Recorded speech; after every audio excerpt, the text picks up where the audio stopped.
Hi, it's Peyton again. Heard you're looking for some help identifying parent functions. Let me lend you a hand. Here's my plan. We're going to look at 7 different parent functions, their graphs, their algebraic representations, and I'll describe some of the characteristics of that family of functions. Now, when we talk about parent functions, we're talking about the function which is the basic function for that family of functions. It is also the simplest function for that family. I'll explain a little bit more with our first example, the linear function. It's the function we're most familiar with. It's just a straight line. It's either increasing or decreasing. The parent function for this family is y equals x. And here's the graph of that function. Now, let me elaborate more of why this is the parent function. It's very simple. It's just a normal straight line. Algebraically, it's just y equals x. It's not y equals 3x, 4x. It's not y equals x plus something. It's very, very, very simple. Now, let me show you a table of values for this parent function. This is a table from x equals 5 to negative 5, and then the corresponding y values, and they see that they mirror each other, like they should for this linear function. Now, let's move to our second function, the quadratic function. The parent function for this family is y equals x squared. And here's the graph. It has that distinctive U shape that opens up. Its vertex is at the origin, or the coordinate point 0, 0. Additionally, looking at the general quadratic equation, y equals ax squared plus bx plus c, the parent function has a equal to 1, b equal to 0, and c equal to 0. It's very simple. Now let's look at a table of values for the quadratic. Here's a table of values. It's x from 5 to negative 5, and we have, when x is 5, y is 25, and so on and so forth. We can notice from both the graph and the table that the quadratic function is symmetrical about the y-axis, or the line where x equals 0. And that's because of that distinctive U shape. It opens up. And so if we were to fold across that line, it would be symmetrical. Now let's move to its bigger brother, the cubic functions. The parent function for this family is y equals x to the third power, or x cubed. And here's a graph of it. The graph is always increasing, and it looks like at some point it's got a little bit of a ledge on it. It comes something like a rock face, like a step, if you will. And also the equation is very simple. There's not a lot of extra junk. The leading coefficient in front of the x cubed is 1. And here's a table of values for you just to show you how it behaves. When x equals 5, y is equal to 125. That's what 5 cubed is, and so on and so forth. Looking at the table, we can see there is some sense of symmetry, but not really. It's when x is negative, the y values are negative. When x is positive, the y values are positive. And that'll finish us up for the cubic functions. Now let's start moving to the difficult ones. We'll start with the easiest of these functions, the absolute value function. The parent function for the absolute value function is y equals the absolute value of x, where y equals x within those 2 little bars. And this is what the graph looks like. It looks like a V that opens up. Okay? There's several interesting attributes about this function.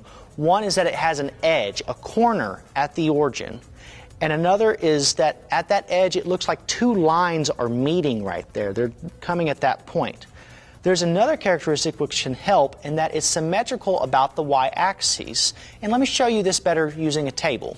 I have, again, x from 5 to negative 5, and y is symmetrical. We see that when x is 5, y is 5. But when x is negative 5, y is also 5. And you can go through these tables and see that symmetry. Okay? Now, another great thing about the absolute value function is you can actually write it as a piecewise function, as 2 functions that meet at a certain point, and that would be the line x when x is greater than or equal to 0, and the line negative x when x is less than 0. Looking at this table that we had previously, this piecewise function works for us here. Okay? Just remember, the big thing about the absolute value function is it has that edge, that corner, and that it's symmetrical about the axes. Now let's look at the parent square root function. And its equation is y equals the square root of x. And this is what the graph looks like. This function has several characteristics which make it stand out. One is that it's not defined when x is negative. You can't have the square root of a negative number. Also, the function starts at x equals 0, and the y values are always equal to 0 or greater than 0. The y is never negative. And another thing is it looks like a u that's been laid on its side and cut in half. Okay? Here's a table of values for this function. And it has to do with the square root. We can look and see, okay, when x is 0, the square root of 0 is 0. When x is 1, the square root of 1 is 1. And we can look through the rest of it. We also see that when x is a negative number, say negative 1 or negative 2, the function is undefined. We can't take the square root of a negative number. We can also tell by looking at the graph and the table that the function does not increase very rapidly. But the biggest thing to remember is that it can never be defined when x is negative. Okay? Now let's move to the logarithmic function. The parent function for the logarithmic family is y equals log of x, and its graph looks like this. The logarithmic function has several characteristics that make it look similar to the square root function, but there are other characteristics which separate it. One similar characteristic is that it's not defined on values where x is negative. But it can have negative y values because it curves and then it goes down infinitely. It's also not defined when x is equal to 0. Okay? And then another key thing is that it crosses the x-axis when x is equal to 1. Okay? And, one last thing. The function increases very rapidly when x is less than 1, but when x is greater than 1, it seems to almost level out. It almost seems just to want to flatten out, but it doesn't. And those are the big characteristics that separate it from the quadratic function. And here's a table of values.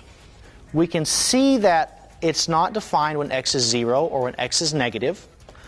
When x is 1, we can see that's where it crosses the the x-axis. Okay?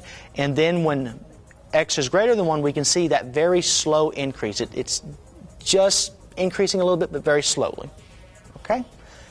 Now let's move to a little bit of a booger. It's called the reciprocal or rational function. And its parent function is given as the equation y equals 1 divided by x. And this is what the graph looks like. The big characteristic to this one is it is not defined when x equals 0 because we cannot divide by 0. It's against the rules. It's a no-no. You can't do it. Because it's undefined at x equals 0, there's a vertical asymptote. It's a vertical line. There's also a horizontal asymptote because you can never have this equation equal to 0. There's no way, shape, or form that equation can equal 0.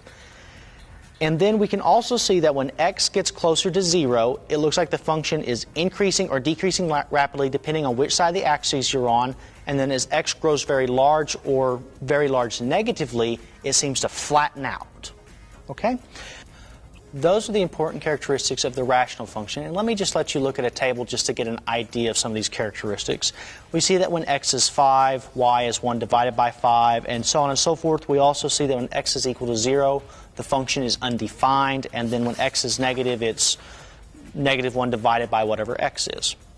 Now for our final function, the exponential function. The parent function for this family is y equals 2 to the x power. And here's a graph of that function. Some of the general characteristics of this function are it's defined for all x. Any x value we plug into it, it's defined on. Also, the function is always greater than 0. It's never negative, and it's also never 0. It's always a positive function. The function crosses the y-axis at y equals 1, and also the way it grows. When x is greater than 0, it grows very, very rapidly. But when x is less than 0, it looks like it's almost flat. It looks very slow growth. It's always positive. It's always positive. It's a key thing to remember, and it grows very fast at some point. And here's a chart for those functions. And if you look at this table of values, you can see that when x is negative, it's very, very small numbers. Those are some pretty small decimals. But then when x gets to be about 5, it starts growing very rapidly. I mean, look at that jump from where x equals 5 to x equals 6. We go from 32 to 64, and then when we go to where x equals 7, it goes from 64 to 128. It grows very rapidly. Okay? Now, that wraps us up with the parent functions. I'll catch y'all next time.